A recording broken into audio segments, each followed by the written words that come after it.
All right, so we'll switch gear a little bit to cervical spine. It's my honor to introduce our next speaker, Dr. Bobby Tay, who is a professor of orthopedic surgery and current chief of orthospine service. He also have decades of experience in cervical spine surgery. So he's going to give us a talk on multi-level cervical spondylotic myelopathy, matching patients with procedure. It's hard to follow Sig because he puts the microphone all the way up. But I actually have a comment on that. I use neuromonitoring for multiple reasons, but also in a teaching institution, it's kind of nice to make sure that the anesthesiologist is doing their job right and that the patient's not behind the 8 ball before you even start the surgery. So here are my disclosures. Oh, here we go. My disclosures, I like dogs. Otherwise, I don't have any other relevant disclosures. I'm sure Sig likes dogs as well.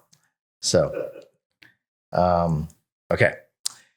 We have to start off with some definitions if we want to talk about this particular topic, because if you don't define the problem, it's very, very hard to have a defined set of recommendations, because all the treatments are all over the place. It's because mainly all the treatments often are generally effective. And it's hard to tell between what's more effective, what treatment is more effective than others, unless you have a head-to-head comparison. And most of the studies that are showing or doing these comparisons are meta-analyses with their own particular drawbacks. So to define cervical stenosis, absolute stenosis is when your cervical canal diameter is less than or equal to 10. Relative stenosis is when that number is about 13. And we know that the spinal cord occupies between 8 and 13 millimeters of the space within the spinal canal. Soft tissues like the dura, fat, occupy about 2 to 3 millimeters. So it all adds up. And typically, if you're 13 or less, you have cervical stenosis. And here we go. Here's the patient with multi-level cervical stenosis, a little bit of cord signal change, something that we all see. I bet you in the islands, you see a lot of this, right? And as well as surfer spine and stuff. So the cervical myelopathy is different from cervical spinal stenosis, although it's caused potentially by it. It's a set of symptoms that often don't include pain and include mainly functional loss, a loss of dexterity, loss of balance, sphincter disorders, and as such. When you put in multi-level cervical spondylotic myelopathy, this is the group that we're talking about today. Multi-level, greater than 2 levels, with moderate to severe canal stenosis. It's isolated only to cervical spine, none of this multi-thoracic problems, lumbar problems, just cervical spine problems. Spondylosis is the problems caused by the stenosis, or the symptoms are caused by bone spurs and osteophytes and not by disc herniations. They're soft things. And myelopathy is, by definition, moderate severe myelopathy are the ones that subgroup that patients actually benefit from surgical treatment. And that's when their JO is less than or equal to 14. Okay. Having those particular ground rules there, these are the operations that most people use to address symptomatic myelopathy from multisegmental cervical stenosis. As you can see, there's a lot of operations, both anterior, posterior, combined surgery. And I think Sig often says when there's no consensus, that means there's really no data that suggests that there's actually any real guidance, right? And that's what it is, because a lot of people do surgeries that address the goal in general, and their patients do generally well. Okay. And the goal is to decompress the spinal canal. So how do we choose? Well, we have to have extra data, right? We use other things when we talk to the patient, when we see the patient, to help choose how we approach it and what we do. And does the patient have any additional clinical symptoms, non-radicular neck pain, bilateral, unilateral radicular pain, weakness? Additional structural issues that may need to be addressed, such as instability. We often see it in degenerative patterns at 4-5, 3-4, and C7-T1. You see often that focal kyphosis at C4, C5. Patients sometimes have global kyphosis where their C2 to C7 Cobb angle is greater than 13 or negative 13, or their T1 slope or the SVA is their SVA is greater than 3.5 centimeters, or the T1 slope is greater than 20 to 30 degrees. Then there are patient-specific factors, right? And those are things such as, does the patient have prior anterior posterior surgery? They have pre-existing swallowing disorders. They have movement disorders that affect their swallowing. Because if you're going to go from an anterior approach, you might make that worse. Have they been treated in the past for neck cancer or had radiation, which could affect your wound healing, affect your ability to access those areas that you need to treat? And do the patients need their voice for their livelihood? Opera singers, if I was operating on like Adele, I'd be like, oh my God, I would have major constipation for years, right? Because that is trouble waiting to happen. So, and then there are surgeon-specific factors, which are very important. What works best in your hands, right? And it's better to do a really good posterior cervical fusion than it is to do a lousy anterior operation. And we have specialties, right? Even in sports, Dennis Rodman, great defender, terrible offense, right? So he does what he does best, and he knows what his limits are, and he does it, and he gets good results. And then there's a question, given if you're feeling comfortable doing all these things, is there any one procedure that is superior? So this is what we have. These are meta-analyses. Meta-analyses actually help us compare these particular types of operations. And they're not complete, but they're a fairly reasonable number. In my particular algorithm in treating multisegmental cervical spondylotic myelopathy, I kind of first start off with one major question. Does the patient have spinal instability, deformity, or significant axial pain that's not radicular, right? Axial pain, non-radicular. If they say no, then I have all sorts of things I can do, both fusions and non-fusions. And I do them based upon whether or not they need a lot of foraminotomies and their radicular component is significant. And unilateral or bilateral. If they don't need foraminotomies or unilateral, or they only need unilateral foraminotomies, I can, laminoplasty, skip laminectomy, multi-level ACDF, corp discs, corpectomies, even laminectomies and multi-level TDR. I think I'd wait for our next speaker to talk about that. If they have they need bilateral foraminotomies, then we're looking at more stabilization operations in addition to their decompression. If they have deformity, axial pain, or instability, I'm looking at a fusion. If the deformity requires a correction, then, and if it's a rigid deformity, then I have to do both anterior and posterior operations or osteotomies. If not, then if it's a flexible or if it doesn't require correction, then everything is open again. And I can have the entire list of operations I could do to get a good result. Let me see. So the things in the light that's lightened up here are those operations that we actually have some data on, and I'll go over them. So which is better? That's the ultimate, right? But now, that was a long time ago, right? We had basically a couple of operations a long time ago. Now we have all sorts of operations we can do. And now we have not just Ford, Ferrari, we got Lamborghinis, we got Porsches, and everybody thinks that their stuff is better. But they all achieve the same thing. They go pretty fast. It's really about the maintenance and how you drive. And the big part of it is who's the driver. So let's start off with comparing multi-level ACDF to corpectomies. This is a skip corpectomy, so it's a kind of a modification. So in the next three slides are one paper comparing all these things. And in this, as you can see, looking at NDI, JOA, VAS, the multi-level ACDF tends to have better NDI improvement, JOA improvement, VAS improvement, and improvements in sagittal alignment versus corpectomy. You can almost see that on the prior slide, right? The sagittal balance is better, and restoration of lordosis is better because you have multi-level fixation. Oh, let me see. Okay.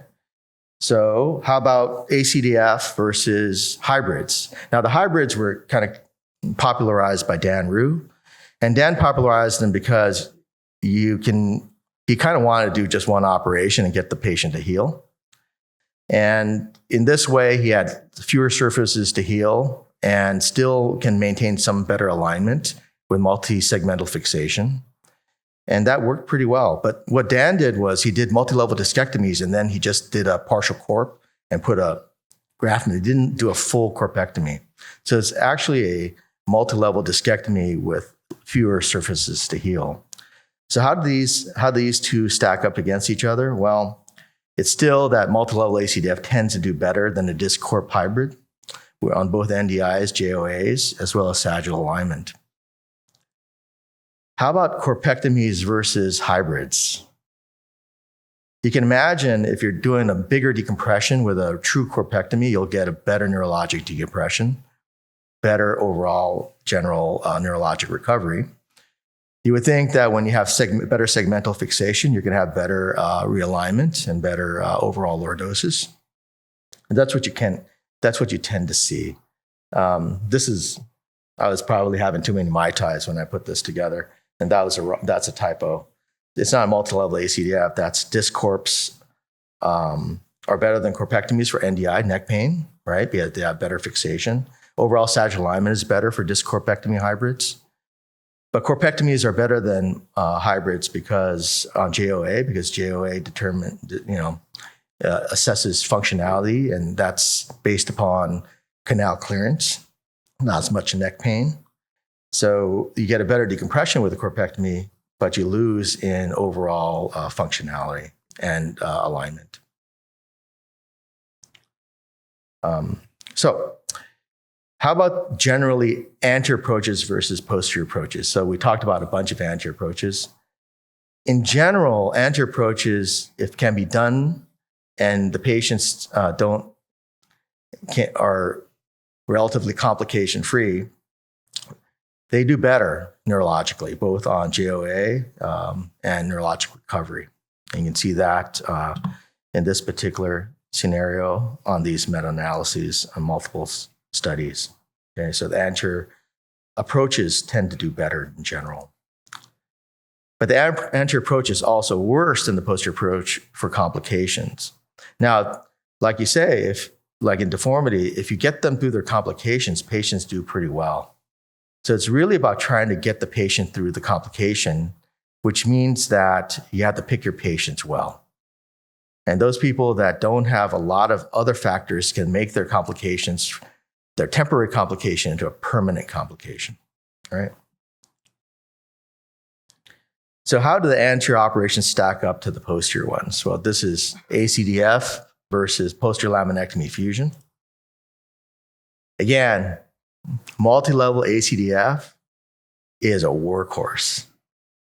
It does better for neck pain improvement, arm pain improvement, and outcomes, SF12, PCS and MCS, as well as NDI improvement. So if you can do an anterior operation and get away with it, the patients tend to generally do better. And in this particular paper, the complications for both ACDF and fusion were quote unquote equivalent. But if you look at the data itself, there is still a slight greater increase in complications for anterior approaches versus the posterior. How do ACDFs stack up against my favorite operation, the cervical laminoplasty? We're going to have another talk on that too, how to pick a great patient for laminoplasty. So if you could pick a really good patient for laminoplasty, no neck pain, fairly limited radicular pain, often just unilateral. Those patients tend to do very well. And this kind of shows that multi-level ACDF, which is the best of the anterior operations compared to a posterior laminoplasty, have equivalent improvements in MJOA, the neurologic recovery rate. But laminoplasty is also better than multi-level ACDF because it maintains more range of motion. And lately, we find that if you do multi-level anterior discectomy infusions, you have to be really aware of the T1 slope, because the T1 slope can deteriorate over time when you do anterior fusions compared to an operation that tries to maintain some motion. Okay, corpectomies versus laminoplasty. Laminoplasty is better. We knew that multi-level ACDF is better than corpse. Laminoplasty is equivalent to multi-level ACDF, so think about that, right? This is a foregone conclusion. And laminoplasty better than corpectomy than complications? Known fact, right? Obviously. So how about laminoplasty versus another posterior operation? The good old laminectomy fusion, another workhorse operation, and one that Sig just showed. Your picture was better than mine. Laminoplasty and lamina fusion, posterior operations require good alignment and require the cord to be able to float back into a better position after decompression. So their outcomes are relatively equivalent, but they have less complications. Laminoplasty has less complications than lamina fusion for obvious reasons: less instrumentation, less time of surgery, less blood loss, and less stiffness. So from the other component, other question is, if we have a cord signal change, does resting that spinal cord actually improve our general neurologic recovery and outcomes? It doesn't seem like that's the case, and that's been kind of an idea that's been thought of for a long period of time, and I think over time it's getting to be less and less believed, with things with motion sparing procedures being a lot more popular these days, disc replacements for myelopathy, for cervical stenosis, and laminoplasty. So finally, one operation that I do not do that I should probably learn how to do is called the skip laminectomy. And the skip laminectomy is just doing multiple interlaminars, but through different muscular windows, and trying to keep the attachments to the spinous processes intact while you do them. And when you compare laminoplasty to skip laminectomy, actually their recovery rate is the same, but the skip laminectomy patients tend to do better overall because they have less range of motion loss, less axial symptoms, and apparently in these studies, less C5 palsy. So in conclusion, the anterior approach gives a better overall neurologic outcome than the posterior approach, except when patients are great candidates for a laminoplasty. Of the anterior options, multi-level ACDF performs better than corpse and hybrid corp discs. And a skip laminectomy may be a good operation to also learn and put in your armamentarium as a cervical spine surgeon. When you're doing fusions, be very aware of the overall SVA and the T1 slope, as these things can deteriorate after doing anterior fusions. Because if you're doing posterior fusions and you're often going across a CT junction, you don't really have to totally worry about that as much. Okay, so thank you very much for your attention, and maybe we have some time for some questions.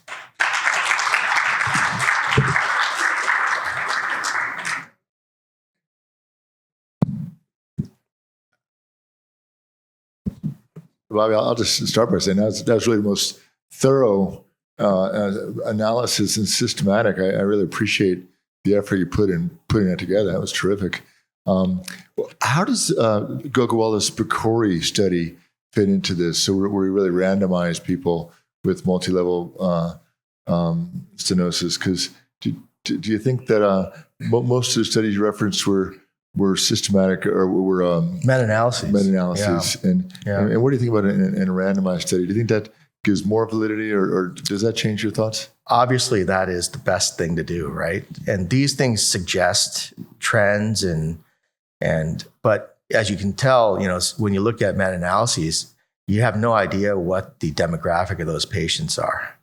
They give it to you, but you don't know the selection process, and you have to be really, really, you have to take it with a grain of salt. They're generalizations. And again, I just kind of go back to the thing. It's better to do a really good posterior laminectomy fusion than it is to do a lousy ACDF, right? Or corpectomy, right? So if you do what you are going to be best at doing, and I think a lot of the AO work has kind of alluded to that. Patients' outcomes are generally equivalent no matter which approach you take, as long as you achieve the ultimate goal, which is decompression of the cord for myelopathy and decompression of the nerve roots for radiculopathy, and correction of deformity if the patient's got a deformity. So. I enjoyed your talk again. Thanks a lot. What would be your approach to someone with a narrow canal, maybe 12, 13 millimeters, asymptomatic, had an MR, no findings on exam? What would be your approach? No signal change on the floor? Yeah, so that's a great question. And that's a question I think is relatively controversial because it depends a lot on the other factors. The other factors are, what does the patient do for a living? How, what is the patient's general functional status in regards to activities that they do that might put them at risk for falls? Do they have any real imbalance or subtle imbalance or problems with their other orthopedic joints or other orthopedic conditions of their joints like hips or knees that might make them less stable and put them at risk? In general, though, if the patient is fairly safe and they have asymptomatic cervical stenosis, I would just watch them. Because if you look at their MJOA, it's going to be greater than 14. And in that subset of patients, surgery does not tend to help them significantly.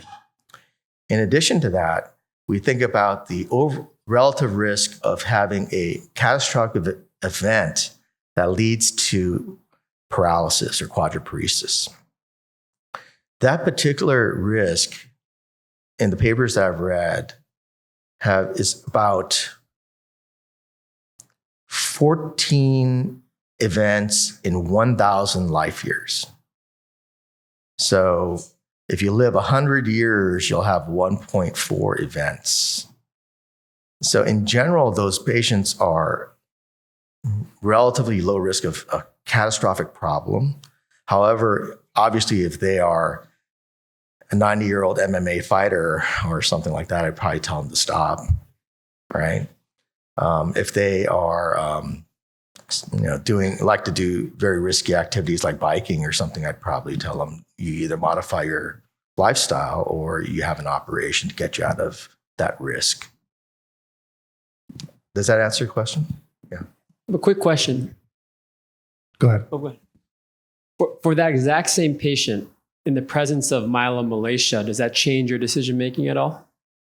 That is a great question. I've actually watched people, even with myelomalacia, as long as, it's really hard to see if that area is getting worse, right? But the second they start to have symptoms, then I'd say I don't feel comfortable just leaving you. Awesome.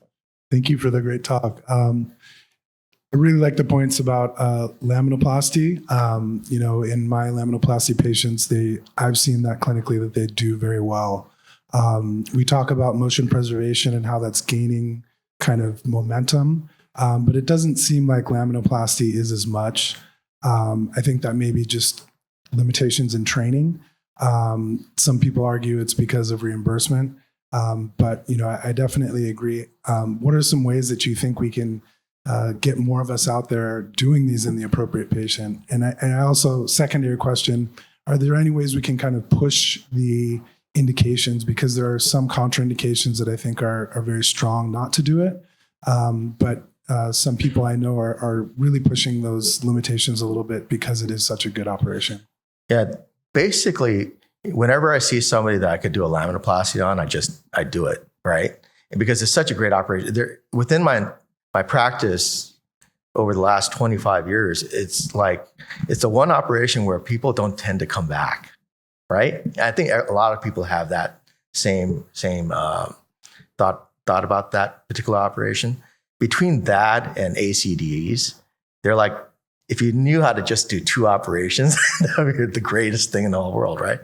But I think even with patients who have neck pain, if you think it's radicular, like a C3, you inject them up there, and then you do a foraminotomy when you do the laminoplasty, right? And that helps. And you get a patient who's got quote unquote neck pain and not a laminoplasty candidate into somebody who got some more motion and stuff like that. The laminoplasty is interesting, because you think that it maintains a lot of motion, but a lot of people lose some motion, and they lose probably about 30%, I think. But they're still a lot better off than having, half of their motion taken away for multisegmental disease. So how do you get people to do it more? Again, you have to do what people are comfortable with, and that comes with education and teaching and making sure that the leadership, like Sig, who will go to Washington eventually and tell people that they should pay us more to do these operations that take more skill to do, right? Yeah. So thank you very much. Oh, let's go to one last.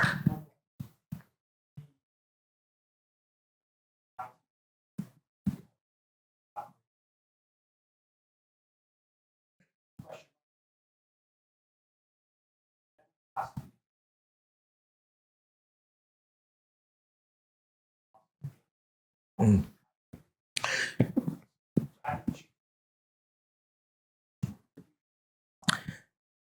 Yeah, if the patient's got a high T1 slope and you're doing a motion sparing operation, I think that's not an unreasonable thing, and I've done that.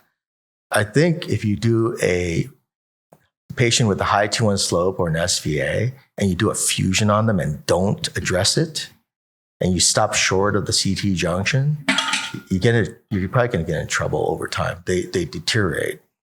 And one of